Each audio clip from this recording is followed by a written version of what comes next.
Ponytails is one of my favorite shows of all time, but it's also hot garbage and a questionable moral compass for children.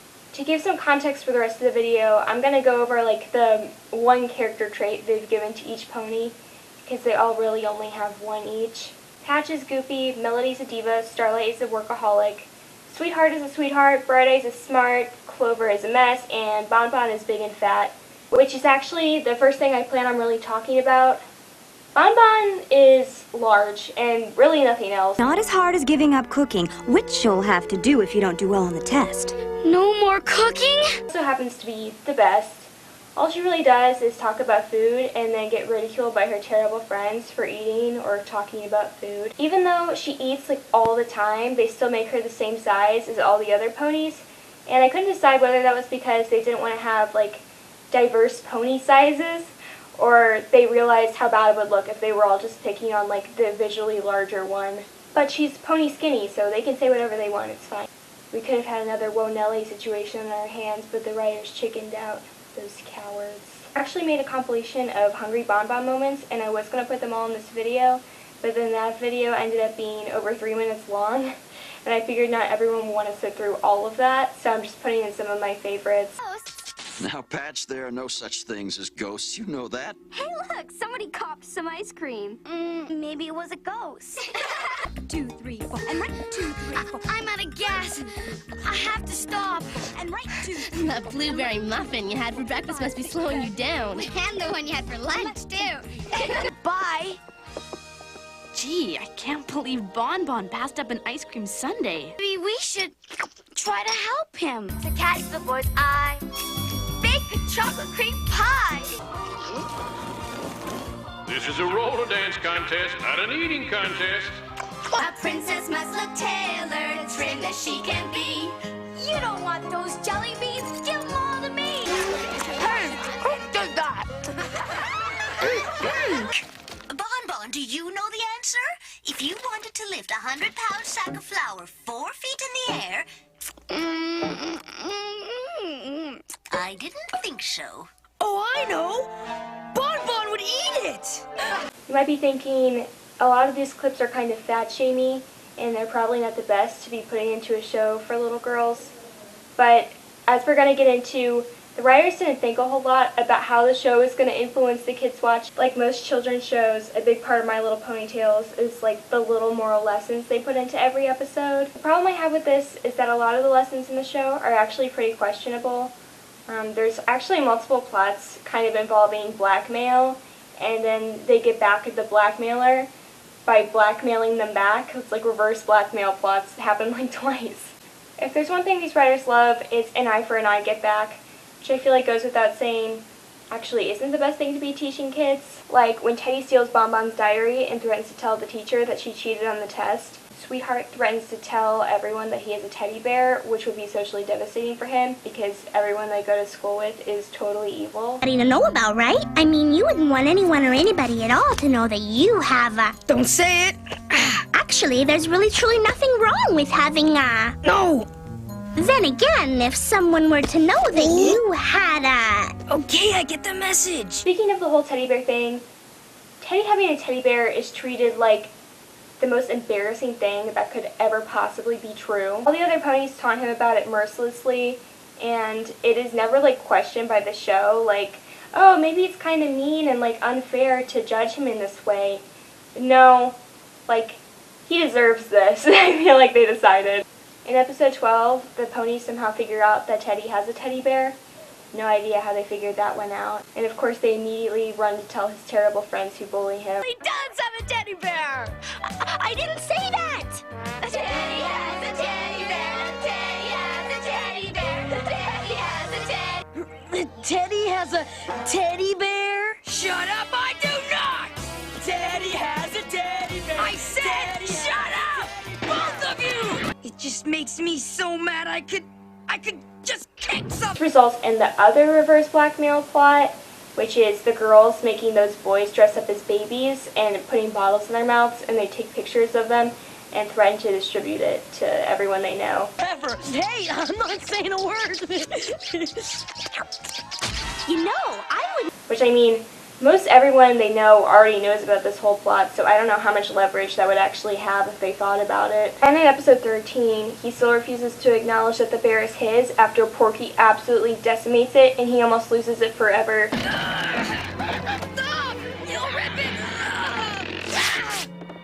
Oh no. This is never challenged. Like, it would actually be a good episode if all the ponies came together and they were like, hey, it's kind of mean that we're teasing you for that. We all have things that we're embarrassed about and we wouldn't want to be bullied over, so maybe we can all come together and just, like, accept this about you since you're our friend.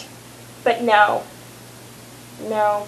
I already have a whole section talking about Teddy specifically, but the other boys are also just not so great. In episode 24, the girls break a tea set fighting over Bon Bon's diary, something they said they would never do in another episode.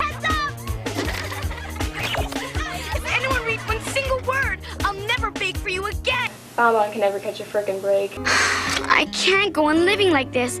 The boys, of course, have to steal their ideas, so they peer pressure Lancer into making his parents pay for their lemonade stand. Business? You know what your problem is, Lancer? You always side with the girls. I do not. You do too. It's time to be one of the boys, and to prove it, you should give us the money to start our lemonade stand. Yeah, a big fancy one. You're rich, you can afford it. And then they try and make lemonade, but it sucks, because they're boys. And so they have to steal the girl's recipe. So they orchestrate a fake date between Ace and Bon Bon to get her to tell them the stupid lemonade recipe. Hey, who am I gonna tell? Come on, Bon Bon, it's just the two of us here. Well, but don't forget the vanilla and then you do. That's all? Oh, mint leaves from my mom's garden. Of course! Oh, I gotta go, Bon Bon. I forgot I had to be somewhere. So long, Lancer gets less screen time than the other two boys, probably because he's an actually decent pony and this show thrives on drama. Why must we focus on Teddy and Ace when Lancer's like actually a nice guy? Fortunately, he can be kind of a follower and often just subsides to whatever the boys want him to do. This is really just Teddy 2.0. In one episode, it's revealed that Starlight has a crush on Ace for whatever reason, and she joins the soccer team to get his attention, and he treats her like doo-doo the whole episode, and she's just running around after him, just like kind of embarrassing herself, honestly. Melody? Oh no!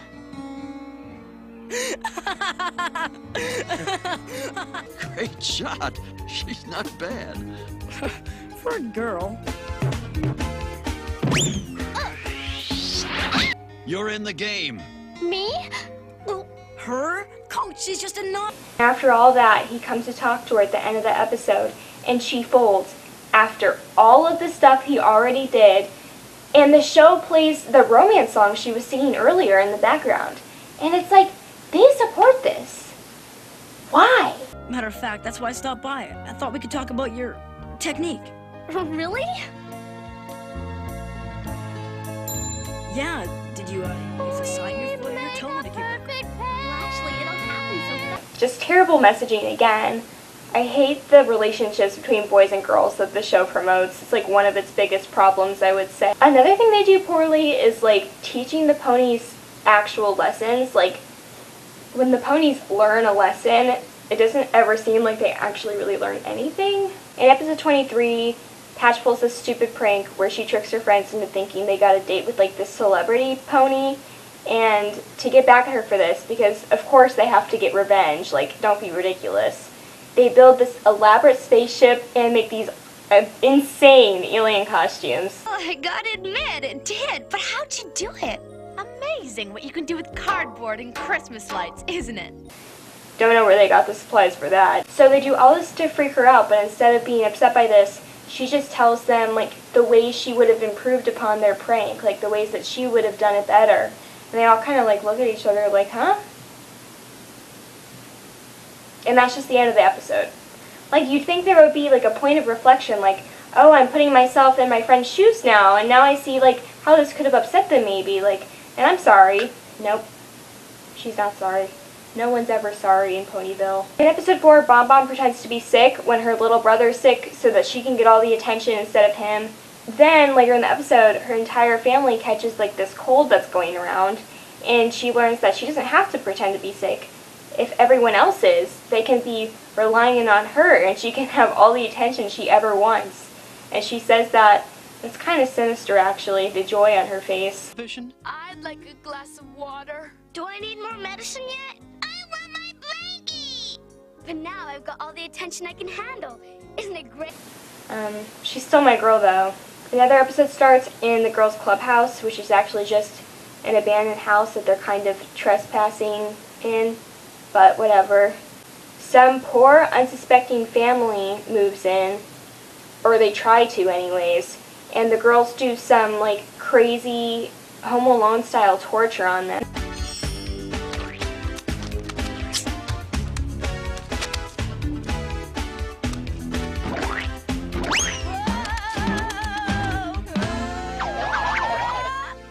Now what? We wait. It's getting dark. Maybe they just aren't coming. Maybe we should go home before our parents start to worry about us. Wait! They're back. All ponies to your battle stations.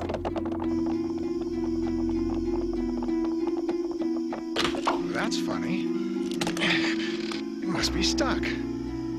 Stand back. Come on.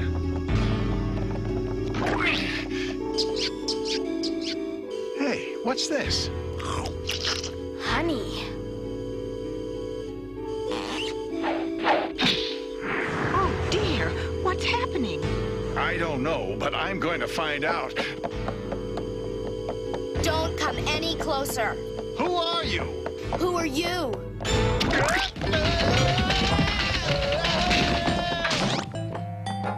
Commence firing!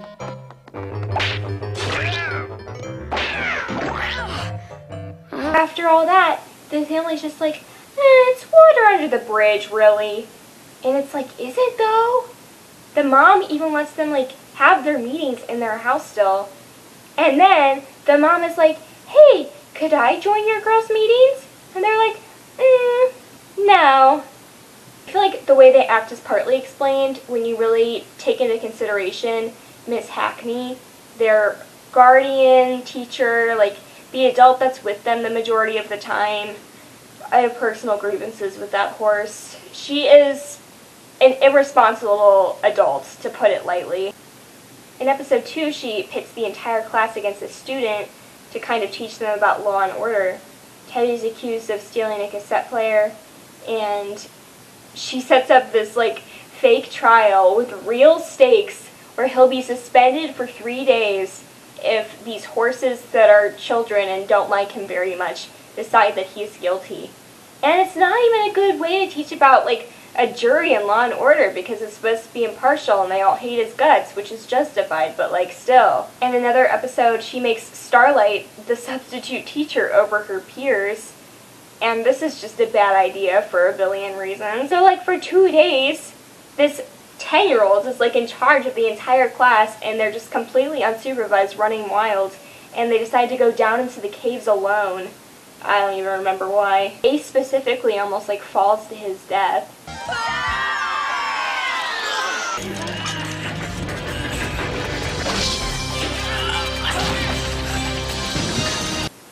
Wouldn't have been the worst thing. And after all of that, and watching the class for like 2 days, Miss Hackney gives Starlight an apple. An apple for Starlight. That's the name of the episode. They have a currency. Give her the jangles, you thieving old hag. In episode 17, Miss Hackney leaves her class unattended again to go on a date with this creep. This time they're left alone by a hot air balloon, and Patch and Bon Bon fly away in it. They almost die in it again. What else could possibly happen? This is all due to Miss Hackney's negligence. So, Miss Hackney's pretty bad, but I would say there is someone who is worse, who we've already sort of discussed. Teddy is arguably the antagonist of the show. He's also sort of a favorite. It's complicated because he is disgusting, but it's like when he's around, you know it's going to be a good episode, so he's involved in every blackmail plot a lot of the violence. Hey, sweetheart, let's crack the whip! No, Teddy! Boys, what do we want with boys?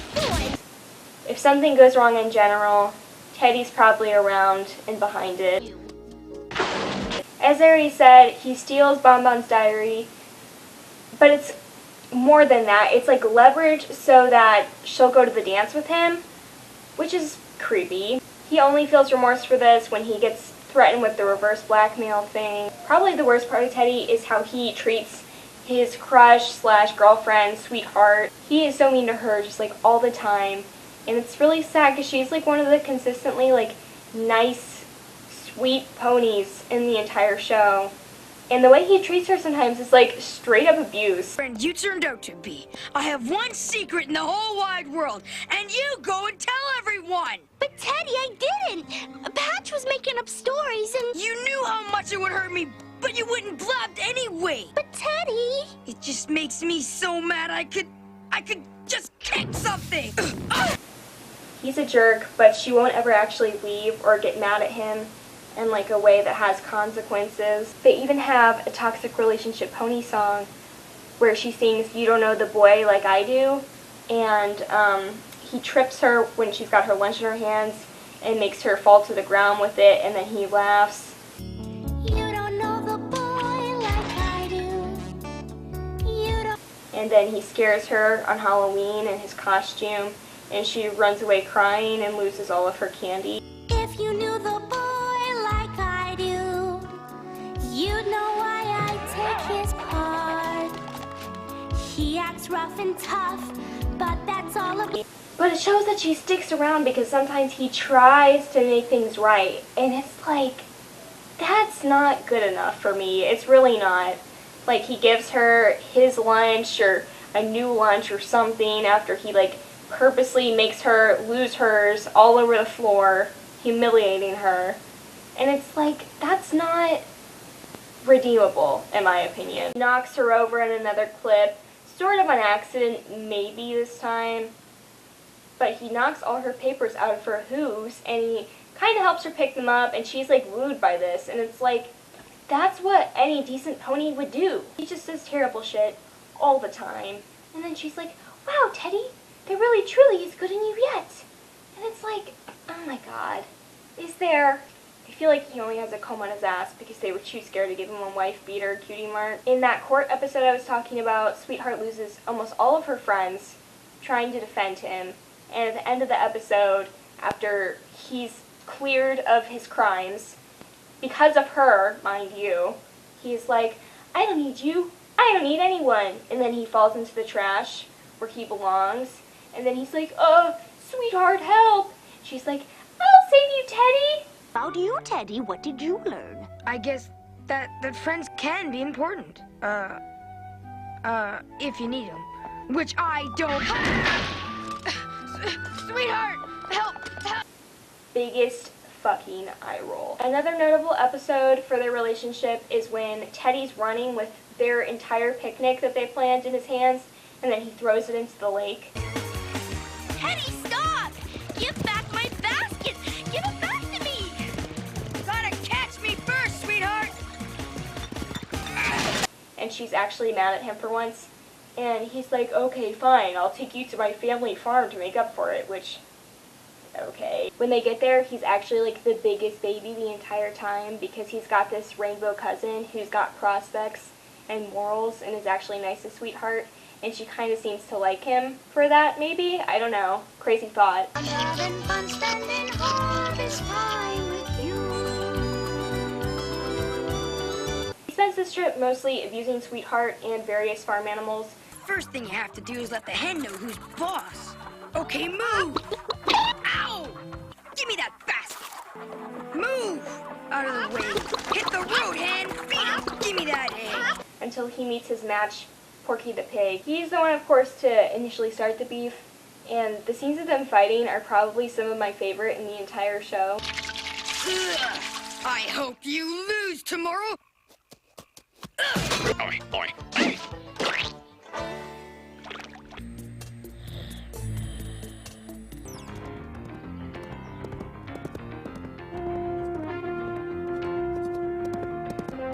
You tore my teddy bear, and I'm gonna get you, Yorkie!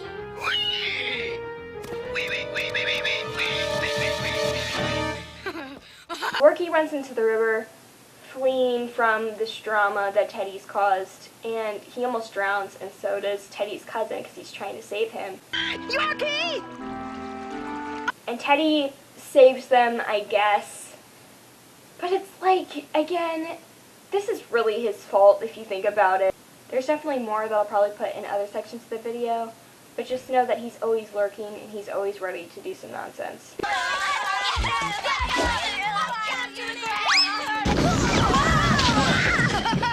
Nice move, Dream Team! What do you call that one? Well, I call this one Squirt Teddy with the hose!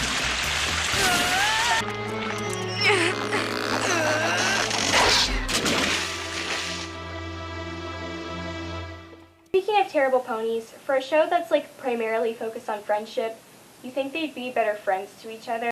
There is quite a bit of friend group incest going on. Teddy likes Sweetheart, and they're kind of like dating for most of the show, kind of, maybe, it seems.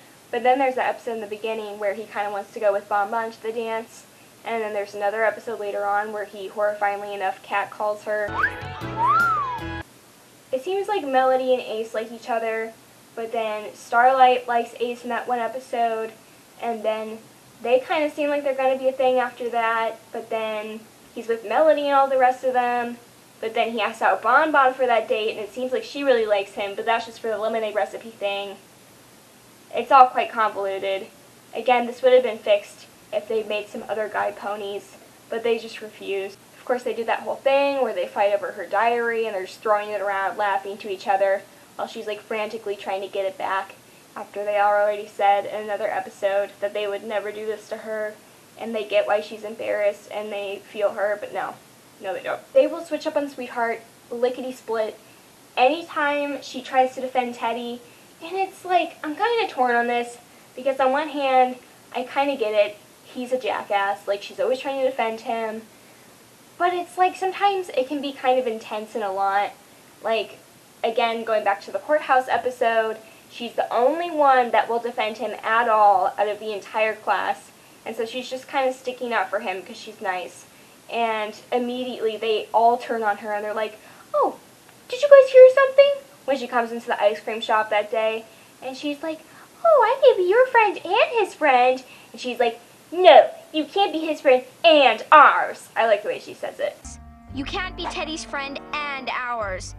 Isn't that right, Starlight? Sorry, I'm not supposed to take sides. But I can. Well, Sweetheart, what's it gonna be? Him or us? And then she tries to invite him to her birthday party in another episode, and they're all like, we don't want him there. And she's like, well, he's my friend. They're like, no, he can't come.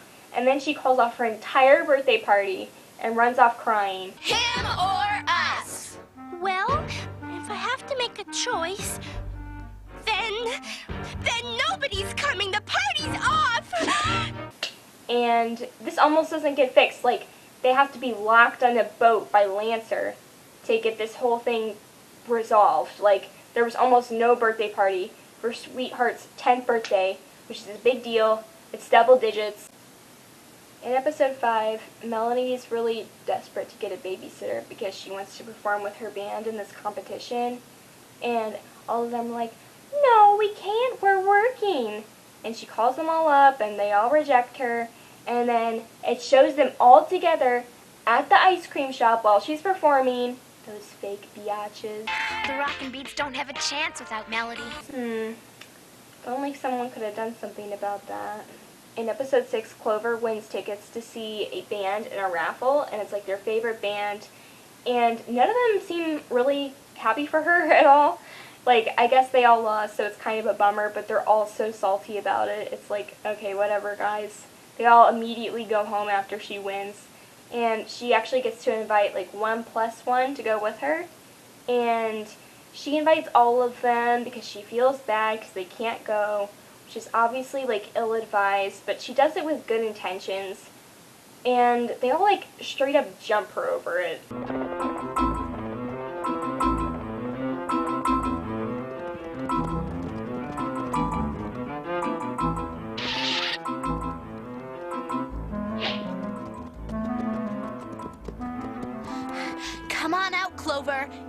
have some explaining to do. In episode 21, Bright Eyes wins this opportunity to be like a foreign exchange student for a little while, and they all go on this racist rant to try and scare her out of it. Sounds kind of weird, Bright Eyes. Living with a family you don't even know? Oh, that's the whole point of the exchange program. Learning about different people and cultures. What could be wrong with that?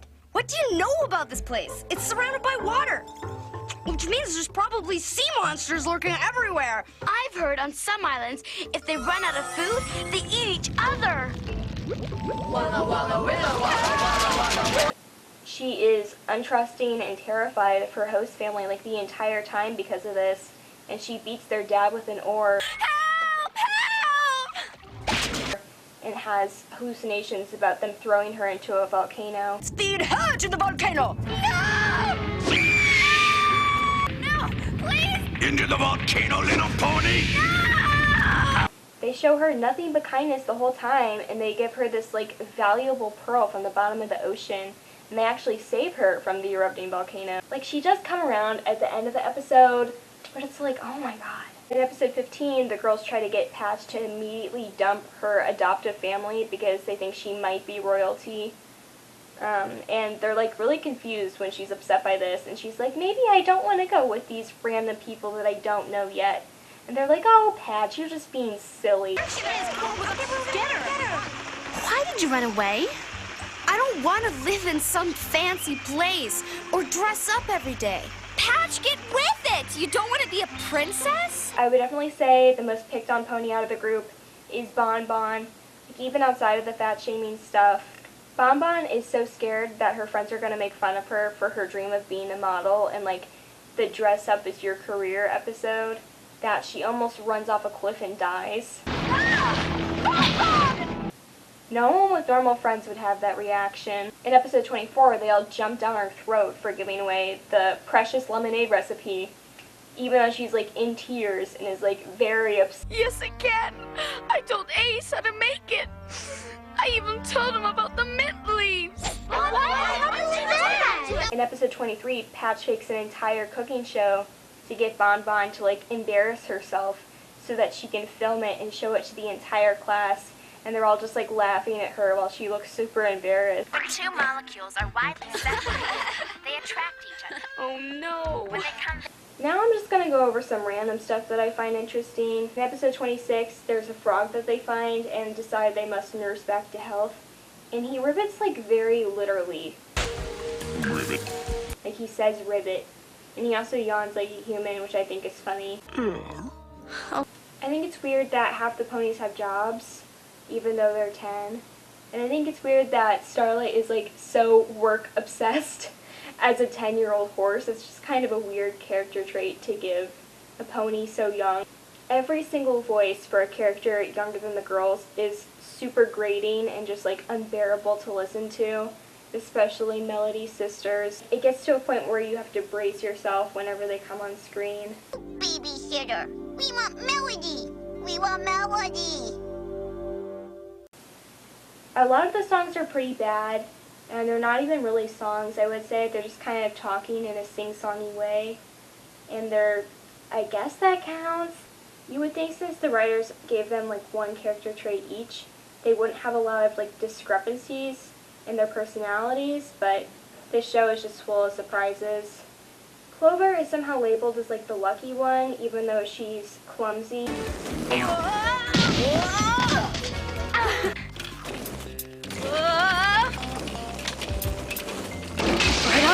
And almost ruins her sister's wedding like 20 times. Clover, watch out! Ah, the falls! Ooh, they're beautiful. The rings! In there!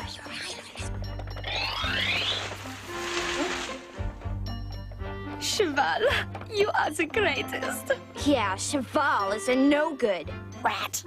Meadowlark will be crushed, just like these flowers. Flowers for Meadowlark. Clover also gets stress-induced amnesia from having to be in the school play. Is there anything these ponies can do? Bright Eyes is supposed to be very smart, and she wants to be an environmentalist when she grows up, so that's kind of like her focus. However, none of them can figure out why the birds are going extinct, even though they're chopping down big sections of the forest all the time. And when they finally do manage to piece this together, they get a Pony of the Month award, and I think that's really funny. Speaking of their careers, why does Bon Bon want to be a model? This makes like no sense from what they've shown us, and we have to sit through this uncomfortable section where she has like a lot of makeup on, and she's in a bikini, and she's like posing suggestively. Everything from fancy gowns to jeans. I want to be a model, a fabulous model, like in all the fashion magazines. It's like the dawn of the bronies. Also, the outfit she chooses to wear to the costume party is just absolutely hideous. Look at her. She wears like a fedora and this like funky anklet necklace combo. It's like, clearly this isn't the thing for you, girl. Now I'm gonna get into some of the things that I just like from the show, because I know I kind of talked down on it the whole time after I said it's my favorite thing. Since the show is more focused on like everyday life, a lot of the ponies have kind of weird cutie marks, because it's like just based off their job, I guess. Bon Bon's dad has like a garden hose on his butt. Clover's dad's got something weird. There's like a recycling one, there's a trash truck one. I really like the way that Sweetheart talks, and she says like really truly and stuff. I think the voice actress killed it for her, and it fits her character really well. Sometimes when something bad or intense is happening, they play this like noise of doom and despair. My cassette player, it's been swiped. Dad, smoke? Oh no, my dinner! And I'm kind of attached to the show to the point where like if something bad happens in my real life, the noise will kind of play in the back of my head. I think the Harvest Time song is really good, even though it was definitely a mistake that they let Teddy drive the machinery. I also love the Sweet Music song. It's my favorite in the whole series, and I wish they put it on Spotify or release like a full version, because it's only like a minute long, which is a shame. Their Sunday in episode 3 is like kind of my dream, and I've tried to recreate it before in real life, but it's actually kind of expensive to buy that much ice cream in different flavors. It also brought us nut time, unfortunately. It's nut time! I don't know what they were thinking there. I think that them calling their currency jangles is really cute, and I think we should call normal money that now, because it would be better that way. I don't know if this was intentional or not, but they kind of foreshadowed them flooding the lake, because in a bunch of other episodes they have them like throwing a bunch of random shit in there, just whenever they please. That polluter, my family's gonna be so proud of me. That was a great banana split. What'll I do with it? Here, don't worry about it. We're about to catch some. I want to look at my new album. Neato. Hey. This eventually amounts to like a biblical flood, just covering the town in this one episode. And they're like, who did that? And on their hunt to figure out who did it, they find this amazing ice cream factory, and it's like my dream to go there. Wow, the ice cream factory. The Pony of the Month award that I already mentioned is hilarious, and I want to know more about that, to be honest. How do you get Pony of the Month? How many people contend? Do you have to apply? Seems like a thing that's just given. Patch is definitely one of my favorites, and she isn't afraid to stick up to the Chud Boy ponies. And she also isn't afraid to throw mud at the king, which I have respect for personally. She even gives good advice sometimes, which is a rarity in Ponyville. No pun intended. There's also just a bunch of voice acting lines that I think are really funny, and you can't ever really tell if they mean them to be funny or not, which just adds to the charm. Then we'll see you in court. My ankle. Time out! You can't treat my sister. Whoa! My cake! You've ruined it! In summary, My Little Ponytails is kind of insane, kind of inappropriate for its audience. I've probably seen it more times than anyone else in the entire world, and I would recommend it. So, I'm going to show you my pony collection. I don't have a whole lot, but they're G3s. Thank you for watching. Now let's go to